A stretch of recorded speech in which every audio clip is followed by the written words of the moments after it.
اگرچہ رمضان کے ختم ہونے میں چند دن ہی اب باقی ہیں، مگر اب بھی آپ کے پاس موقع ہے کہ تھوڑی سی محنت کر کے بیش بہا ثواب اور لامتناہی اجر پائیں۔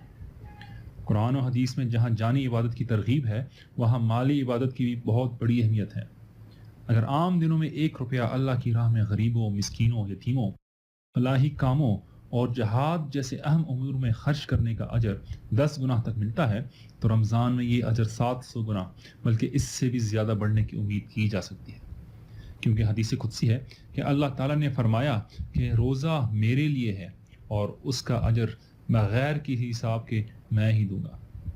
لہٰذا بعید نہیں کہ رمضان میں آپ کا 1 روپیہ بھی اللہ کی راہ میں خرچ کرنا آپ کے جنت میں داخلے کا باعث بن جائے۔ اس بات پر ایک لمحے کے لیے سوچیں، یہ کوئی معمولی نہیں بلکہ بہت بڑی بات ہے۔ چھوٹا سا عمل اور اجر بہت زیادہ، بظاہر عمل بھی آسان، مگر یقین جانیے اس پر عمل درآمد انتہائی مشکل، کیونکہ جب پیسے خرچ کرنے کی باری آئے گی تو شیطان آپ کو 1000 طرح کے وسوسوں سے روکے گا۔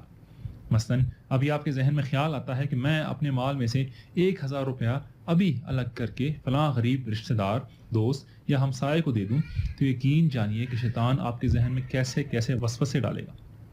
مثلاً ابھی تو عید کی خریداری کرنی ہے، عید پر مہمانوں کے لیے خرچہ نہیں بچے گا، میں نے تو فلاں کے لیے عید کا تحفہ لینا تھا، میں نے تو فلاں کام کرنا ہے جس کے لیے مجھے پیسوں کی ضرورت پڑے گی، ابھی تو میں نے بجلی یا گیس بل بھی دینا ہے، میرے چند روپے نہ دینے سے کوئی فرق نہیں پڑے گا، بچوں کی اسکول فیس دینے کی وجہ سے میری جیب پر بہت بوجھ پڑا ہے، ابھی تو مہینہ سر پر ہے، خرچہ کیسے پورا ہوگا، میرے آس پاس کے لوگوں میں تو کوئی خاص غریب ہی نہیں، پتہ نہیں جس کو پیسے دوں وہ واقعی میں بھی غریب ہوگا یا میرے پیسے ضائع چلے جائیں گے، شاید میرے پیسے ضائع ہو جائیں، بہتر ہے میں اسے خود ہی خرچ کروں۔ غربا کے لیے پیسے جمع کرنے والے لوگ یا تنظیمیں پتہ نہیں صحیح طریقے سے خرچ بھی کریں یا نہ کریں،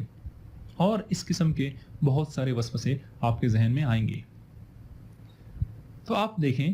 جب بھی دل سے اللہ کی راہ میں خرچ کرنے کا خیال آتا ہے، شیطان فوراً 1000 بہانے ڈھونڈ لاتا ہے۔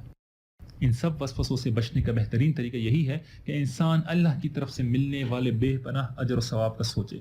تو اس سے خود بخود شیطانی سوچ پر غلبہ آئے گا اور آپ کو نہ صرف شیطان پر اخلاقی فتح حاصل ہوگی بلکہ یقیناً آپ اجر کے مستحق بھی قرار پائیں گے۔ لہٰذا دیر کس بات کی، فوراً اپنے ذہن سے پیسے نکال کر کسی غریب رشتہ دار، دوست، ہمسایہ یا محلے دار کو دے۔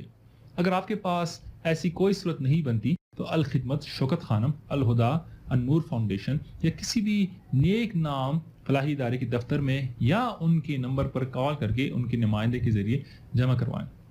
مگر یاد رکھیں دیر ہرگز نہ کریں، آپ کے پاس وقت بہت کم ہے۔